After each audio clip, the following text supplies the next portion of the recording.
Hey everybody, welcome to our webinar called Getting Your House in Order, Mastering the Total Cost of Ownership of Your Data Estate.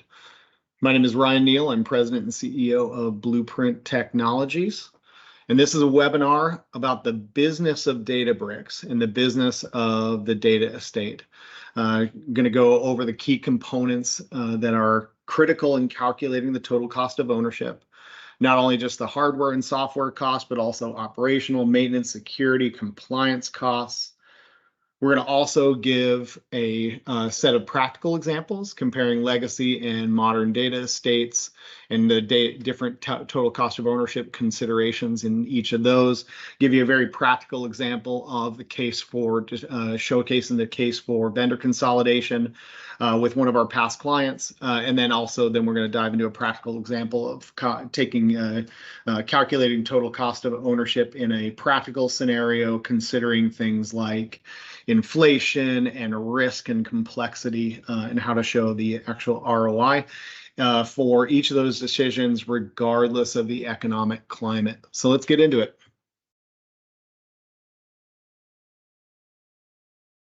As mentioned, I'm President and CEO of Blueprint Technologies. Blueprint Technologies is a data intelligence company that specializes in helping companies get the most out of their data assets by delivering the right data to the right people at the right time. We are a partner of all of the hyperscalers, Microsoft, AWS, and GCP, as well as a Databricks partner. So we specialize in helping companies get the most out of their legacy assets.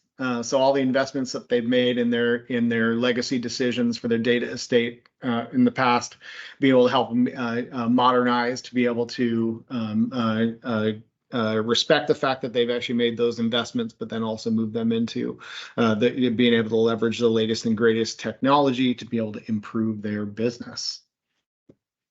This is part one of a three-part webinar series of the business of Databricks, mastering total cost of ownership and getting your house in order.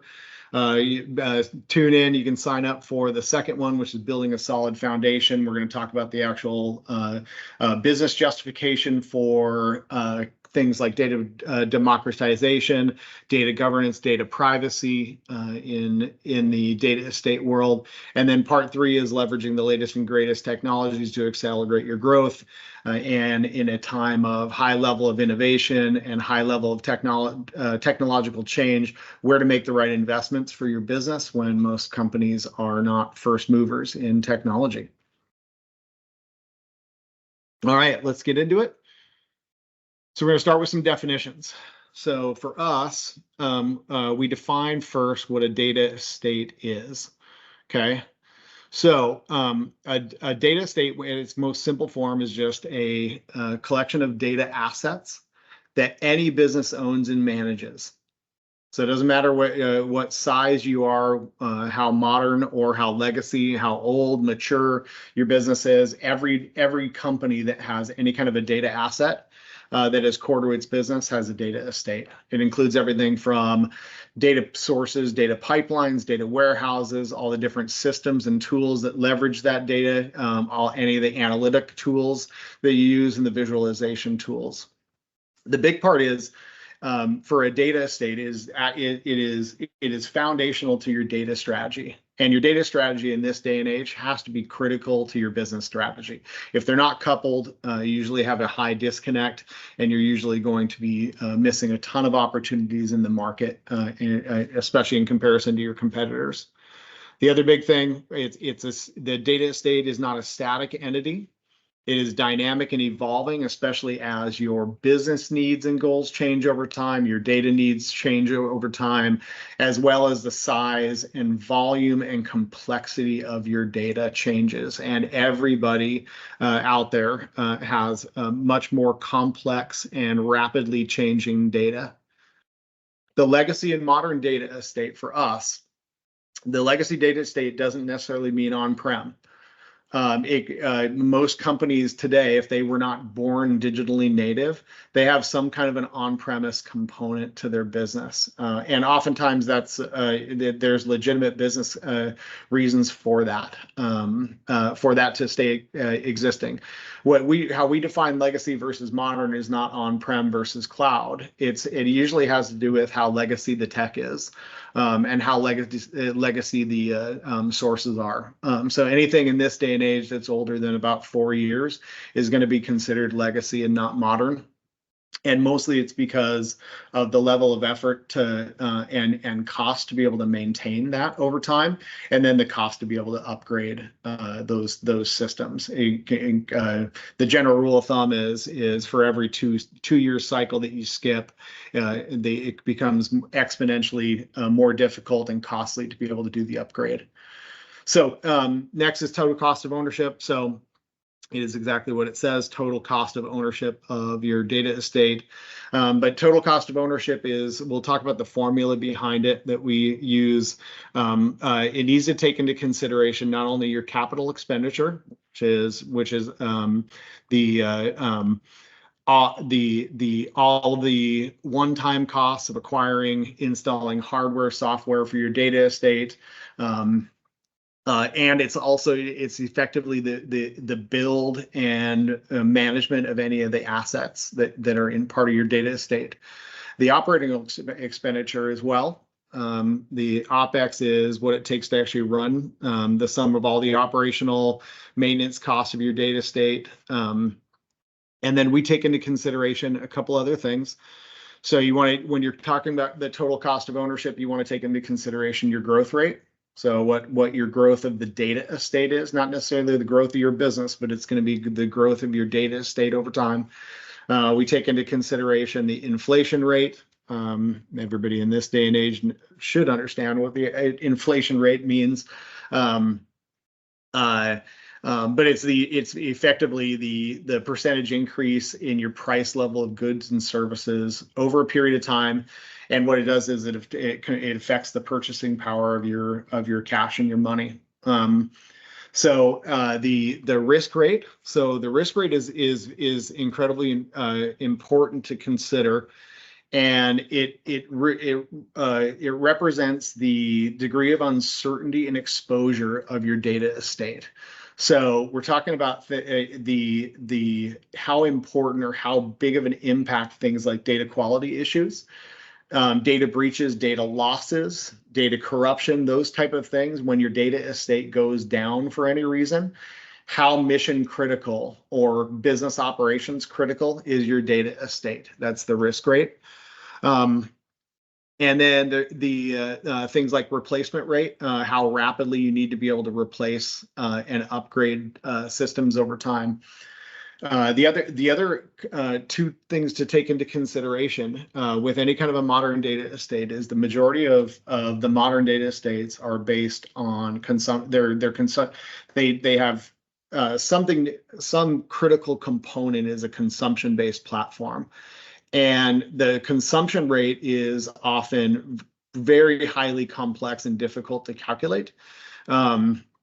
Because there's a lot of different permutations and a lot of different factors that go into it, but it's really important to be able to understand, to be able to calculate total cost of ownership and the choices you make. And then the other big thing is the complexity factor. The complexity factor has to do with the how complex your data environment is. A lot of that has to do with the industry that you're in, but a lot of it has to do with choices that you make from a business standpoint and how much you want something like a data estate to be able to power your business strategy.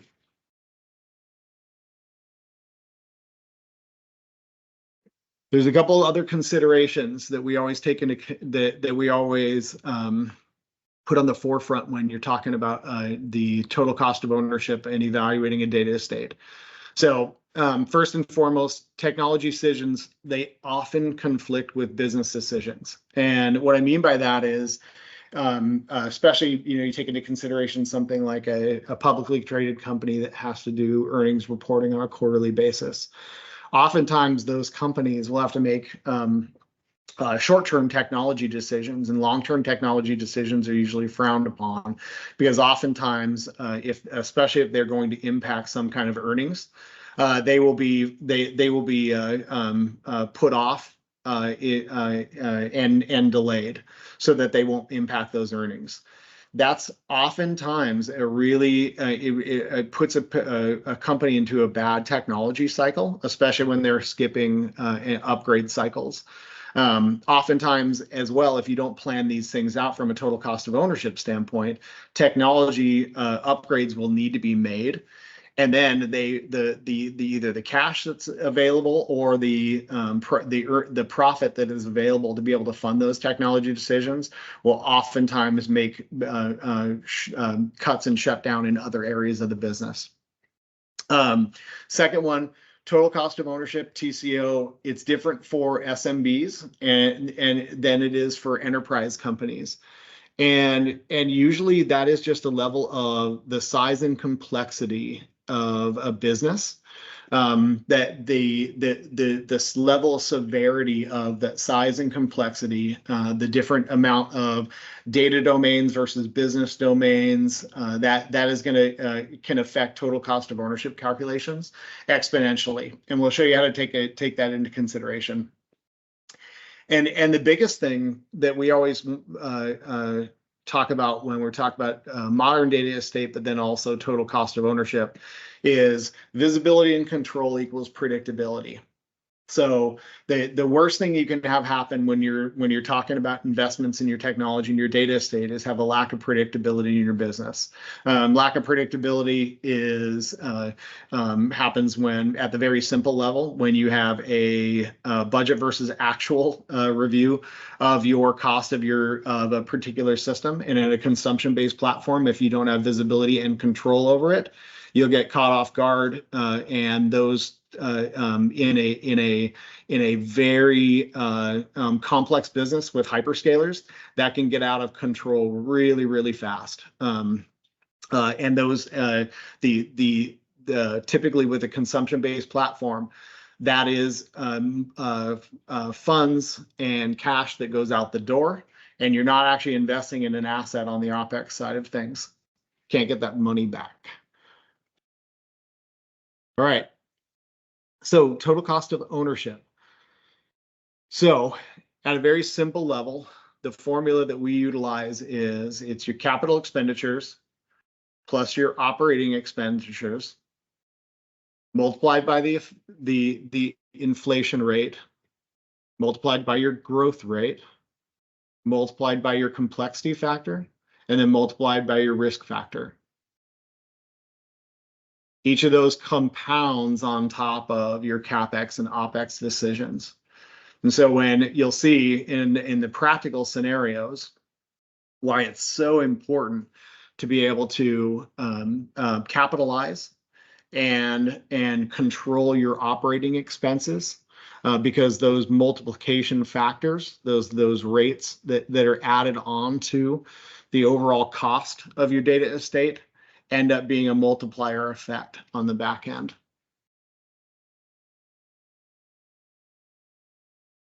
All right. So this is the typical legacy architecture, very simplistic reference architecture. We're going to compare the legacy versus a modern one with regards to total cost of ownership considerations. So very typical reference architecture. You have your data sources on your left, you have your ingestion, your data storage, as well. A typical data warehouse. Most companies are still running, most companies are running very kind of old school data warehouses and haven't been able to get off. And then the visualization on the other side, on the right hand side. A couple of considerations down below when you take a look at the CapEx versus the OpEx side of things. So the CapEx, you're going to have 2 years. Anything on-prem, you're going to have 2-year upgrade cycles, and there's a very kind of a misnomer, or typically it can be misleading, where you feel like if you're controlling those assets either in your own data centers or in a virtualized setting, that you're not taking in getting hit with those costs, but you end up being hit directly with those costs on the CapEx side of things, mostly from a cash standpoint. The other side is you have very low economies of scale. You're owning all those assets, so you're managing and maintaining them, and they typically will get old and not have the latest and greatest applications and capabilities within them very quickly. You do have high resource control, right? You have control over those assets. A lot of times there is pros and cons to be able to have control over those resources, but typically you'll see that they have a high labor component associated with that. And then the biggest thing is that you have a high level of risk and complexity managing your own legacy data estate.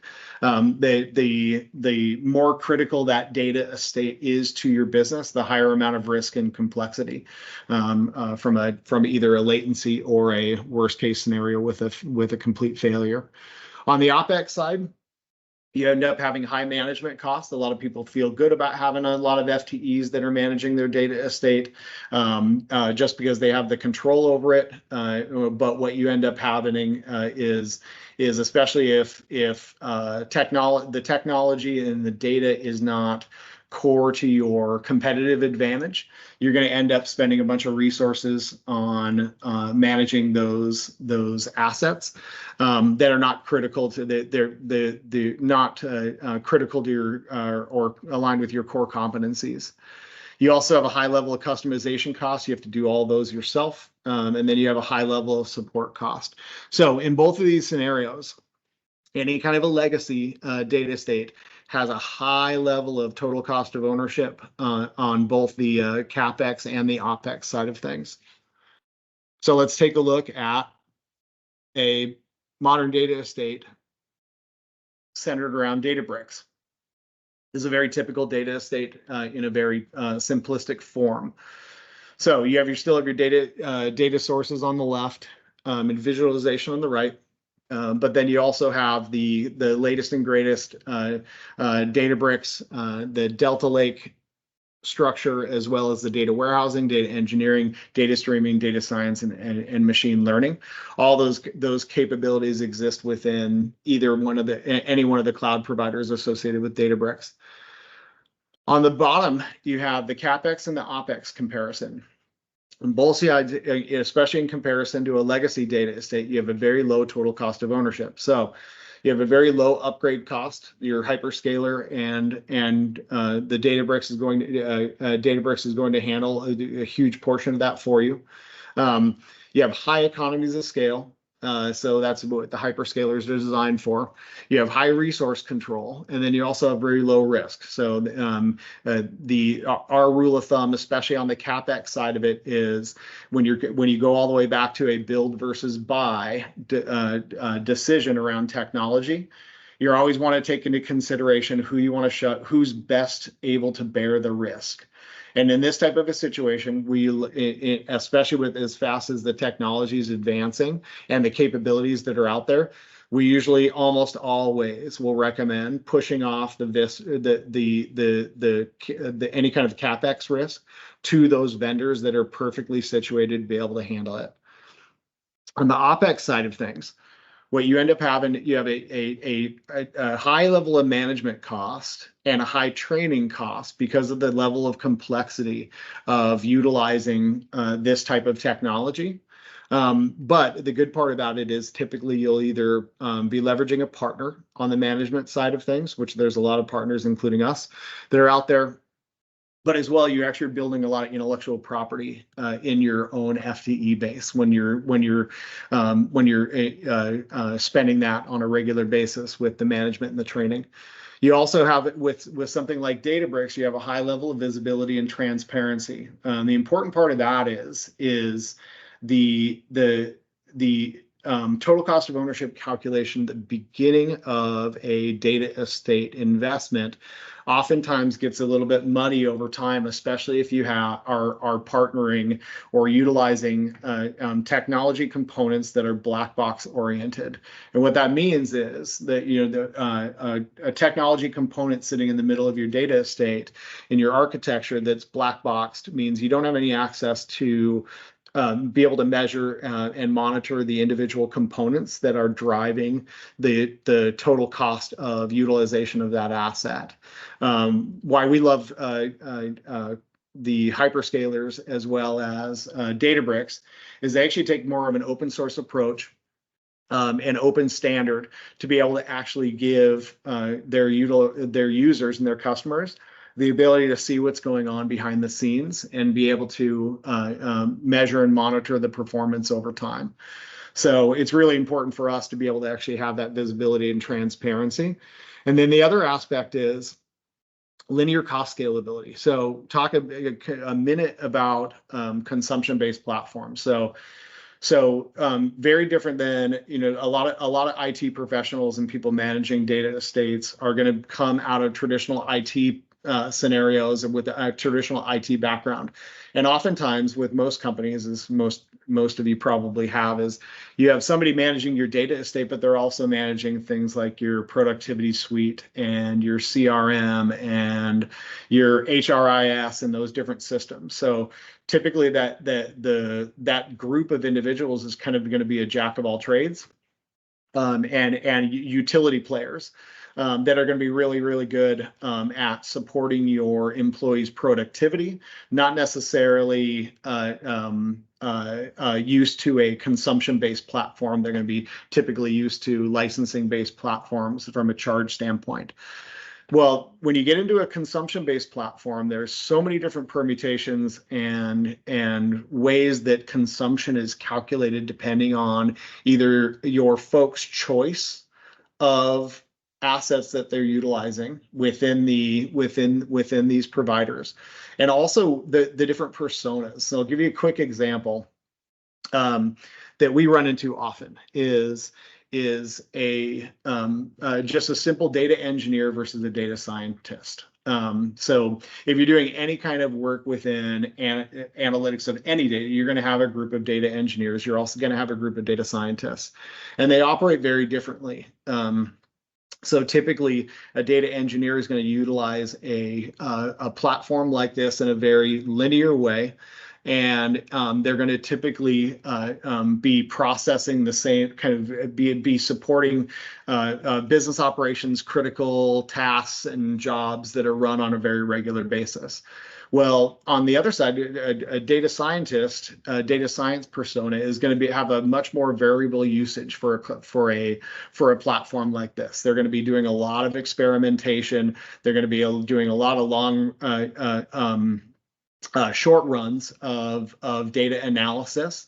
And oftentimes they're going to have a relatively kind of erratic behavior when they're using a platform like this. Well, in the consumption-based world, oftentimes you can have a lot of predictability around a data engineering persona because you can effectively map out and forecast pretty easily what their utilization is going to be. The data science persona on the other side is going to be very highly difficult to predict. And the linear cost scalability is very important because as you grow under those scenarios, the increased level of variability with most platforms, it won't scale linearly. You'll actually, when you get up into a lot of those extremes, or you get into a lot more level of change of your data estate, most companies will actually, this cost will scale exponentially. And what we love about Databricks is it has a linear scalability component from a cost standpoint, which is important for not only estimating total cost of ownership, but then managing it and evaluating it over time. So we'll move on. This is all, what I love about reference architectures is they make things look incredibly simple. But in practicality, it ends up being highly, highly complex. And so show you if you're not super familiar with a typical current state of an architecture, this is a very typical legacy architecture current state. So this is a one that we utilize for our retail clients to show a very simple scenario where you have a retailer that has brick and mortar retail stores, and they have a corporate and franchise model. This has everything from third-party franchisees, third-party vendors, inventory management, you have point of sale, you have HR payroll systems, each of those different the boxes with additional domain dependencies. Those have their own current state as well, which looks equally as complex. And you can see that there's a ton of data movement and a ton of redundancy just to be able to do simple things like report on sales data from the complexity of sales and labor data for franchise locations versus headquartered owned locations.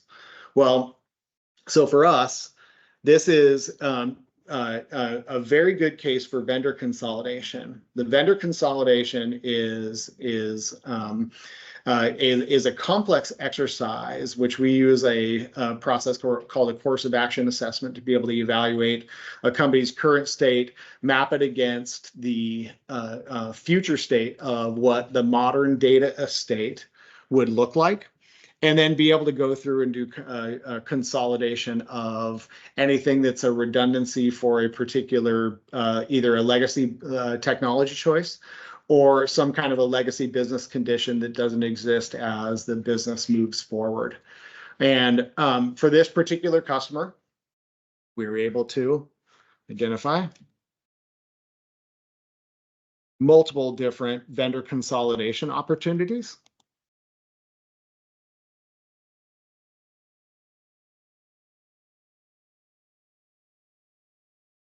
Which result in an enormous amount of savings.